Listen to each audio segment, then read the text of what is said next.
I want to take a moment to speak to the North Adams Ideas website, how elated I am to have so many folks post so many great ideas.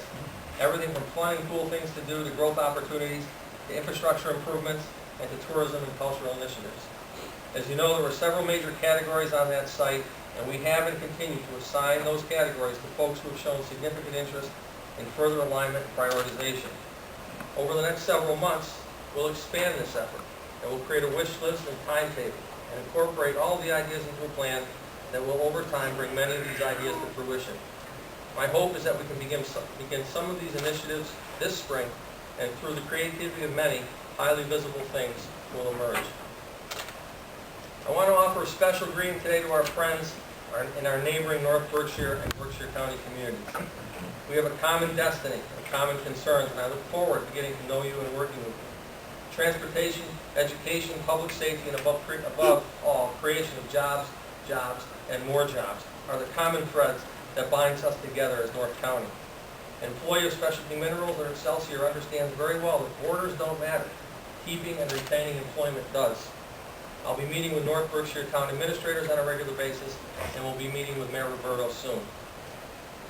Over a century ago, an editor of the Berkshire Eagle described North Adams as a concentrated, essential oil of Yankeedom. I see some of that same energy and spirit in our young entrepreneurs in the region, and I want them to know that ours will be a flexible and responsive government that will do its best to help out when possible and stay out of the way of promoting economic opportunity. I have begun and will continue as a priority the process of speaking with local, regional, regional business and civic leaders and community leaders as well, and our elected state and federal officials. These discussions will be the cornerstone for a strong economic development process and plan that this administration and community will craft over the next year.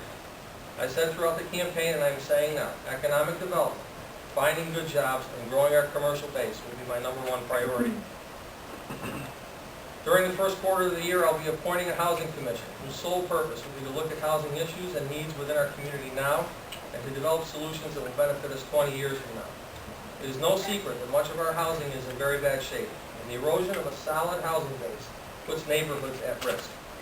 Using the Blue Ribbon Commission report as a starting point, I'm hoping that a new commission can help us identify things such as community housing needs, rehabilitation programs, private sector development and investment, utilization of existing green space where housing has been torn down, the development of low-interest loan pools through local banks that can be used for designated improvements, and many other ideas that will strengthen our housing base and our community at large over time.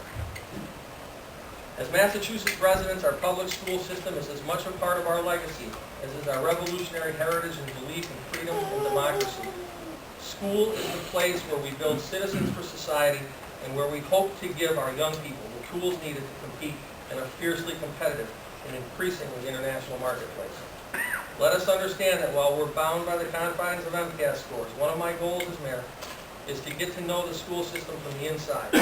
And to that end, I will devote an extensive amount of time in the next few weeks visiting our schools and talking with our teachers and administrators about the kinds of changes we'll need to make to meet our competitive challenges. I've spoken at length with Superintendent Montcard, our administrators, our school committee members, and throughout the campaign with many teachers. In my role as chair of the school committee, I'll be asking committee members to take on new responsibilities in the development of budget, curriculum, facilities, policy, and most importantly, the long-term direction of our most prized resource, the educational system in our city. Because we cherish our communities and our families, we acknowledge that we live in an imperfect world with imperfect people, and that as a post-industrial community, we struggle with many problems and challenges. We're concerned about the rise of property crimes, and we encourage people to be vigilant in looking out for their neighbors. We also know and acknowledge that many of our people struggle with problems ranging from poverty, substance abuse, and mental health issues. One tangible proposal I will bring forth in the coming months is to allow the Breen Center to have a sign identifying where they are, so when people want help, they'll know where to get it. I have known no greater honor than what I am feeling here right now. We've had the encouragement and support of so many to run for this office, and now to have the support of so many is both humbling and overwhelming. My life has changed in so many positive ways over the past year, mostly through meeting so many wonderful, energized, thoughtful, and talented people along the way. And let me say, I would not be here if it weren't for the help of so many. Let me also say that I could not be here if it weren't for the love and support of my wonderful family. My dad mentored Danny. My mom gave me a penny today. Where is it? I should put it here right now. My father was fond of pennies for some reason. I guess that's all he really had after my mother went south. My dad mentored Danny. My mom read. My wife Michelle.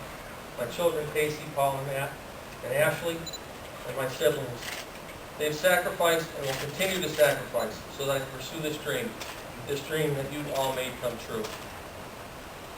In closing, everybody likes to hear those two words. I thought it might be nice, most people, let's make it to quote somebody. Now, most people would quote a statesman or a prophet or a poet, you know. I'm quoting Clint Eastwood. Clint Eastwood said in the Dirty Harry movie, a man's got to know his limitations. Well, I know mine.